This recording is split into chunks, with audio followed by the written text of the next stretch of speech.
Hey, hey, hey. Um, what do you know? I have three different ideas, and I want to see how I can actually elaborate on them.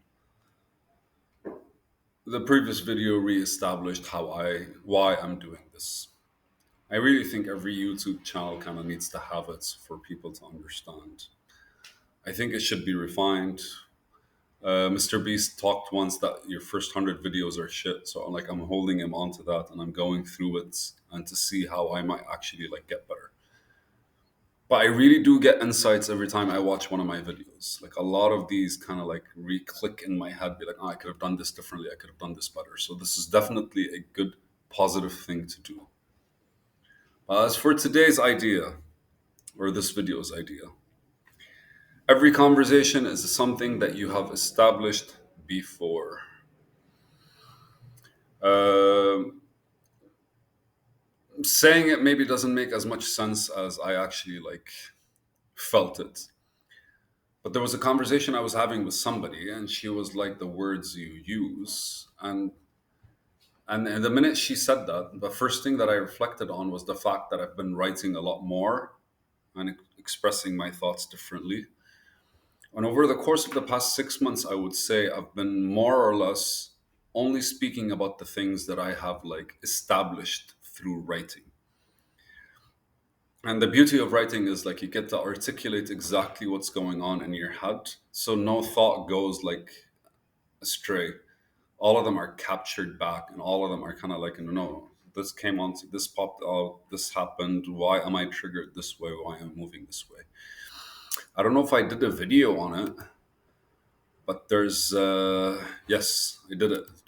I called it triggers and past connections.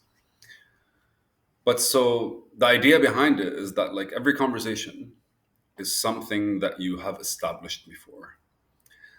A lot less of the conversations that you have are you being creative out loud. Normally, it takes a lot of you emptying out what's in your head before you kind of start getting creative at building more blocks around them, or using more blocks to build the base for your next conversation. And don't get me wrong, she very much acted as one of those reflection pillars or reflective pillars or reflective triggers. But I was able to completely explain things that are on my mind, and we hung out a couple of times. She was cool that way, where we were able to take a break for 20 minutes to 40 minutes and just basically speak about the things that are kind of stuck in our heads. And I think that's something I'm able to do because I ask a lot of questions. And I don't let a conversation pass by for me to talk. If somebody's talking, I tend to let them talk. I I I do that simply because people don't normally allow me to talk, which is mainly the reason why I started learning software engineering, because I wanted to express myself and I wanted to be able to throw things out, and I wanted to be able to kind of the more you empty your head, the more space there is for new stuff to come in. And again, it's all information is everywhere, right? If your head is cluttered, it doesn't go anywhere. But if you're always kind of letting everything out.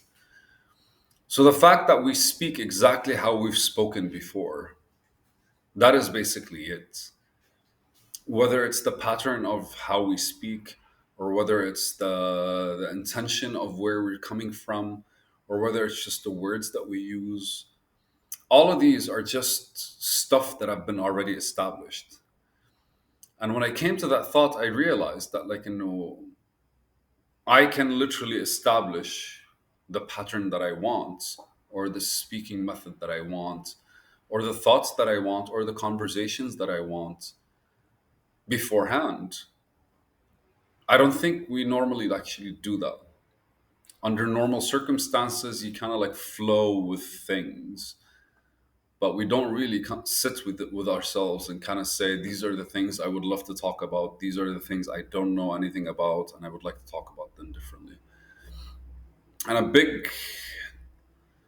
I think a big influence on this was, I think, Dr. Jordan Peterson. Like in one of his YouTube videos, he spoke about once he sat with himself, and he looked at himself and he was like, if I were to only speak the truth and the things that mean something to me, and all that, that stuff, what would they look like?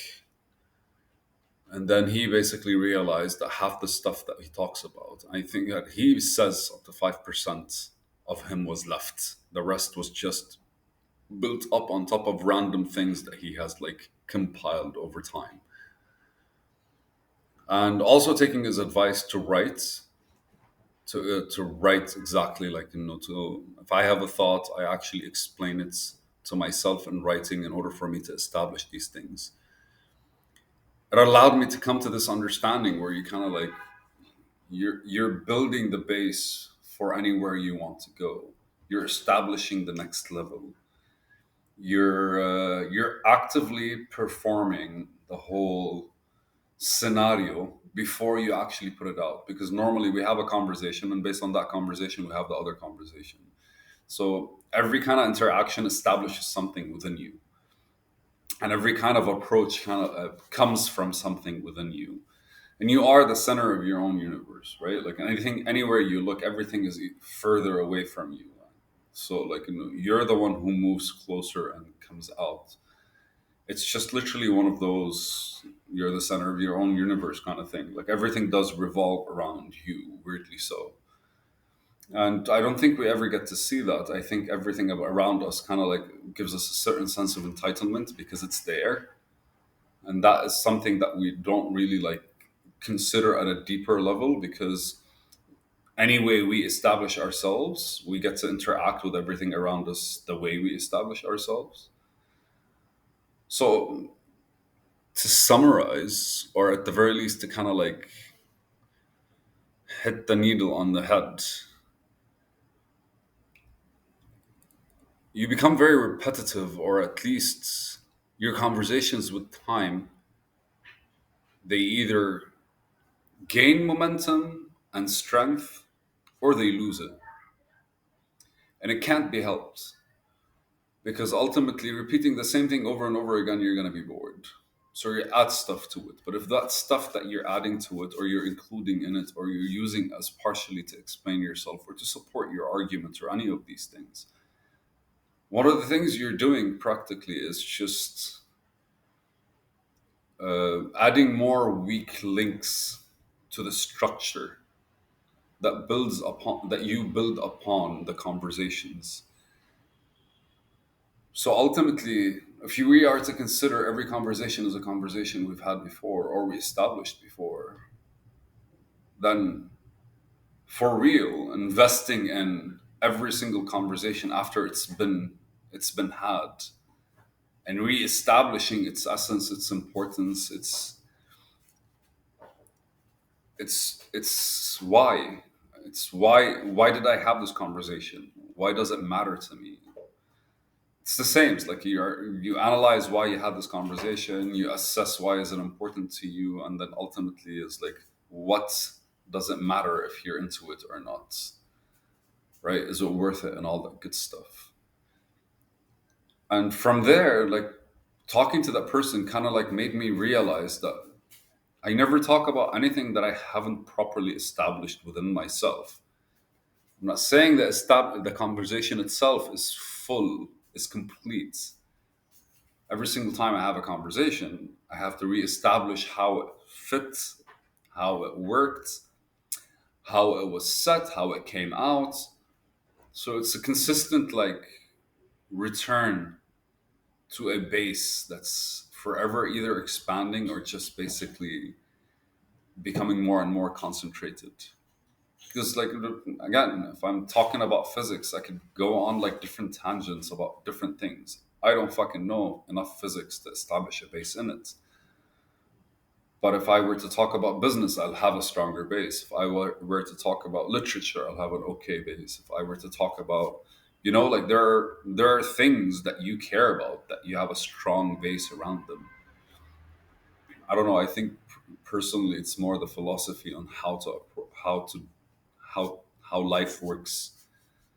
Something I have a very strong base about, but that it's in itself is something that's not very much tangible. So like, what kind of base could I have? It's just like be able to talk about shit in different ways.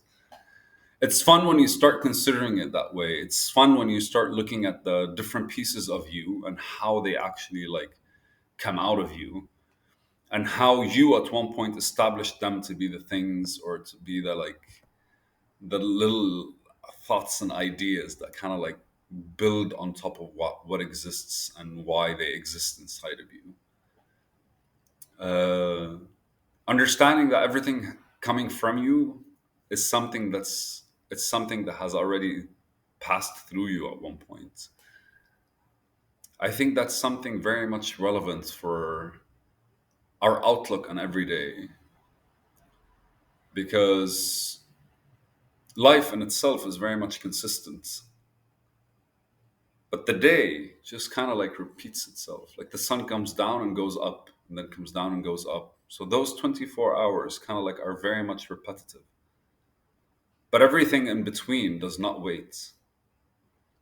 And if you were to look at things as you have a chance to reestablish the day before and the new day, instead of like waiting a couple of years and going like, oh, where am I, or what am I doing with my life? You know, like asking yourself these questions, like to firmly look at it as a gift of, I get to start again and again and again and again.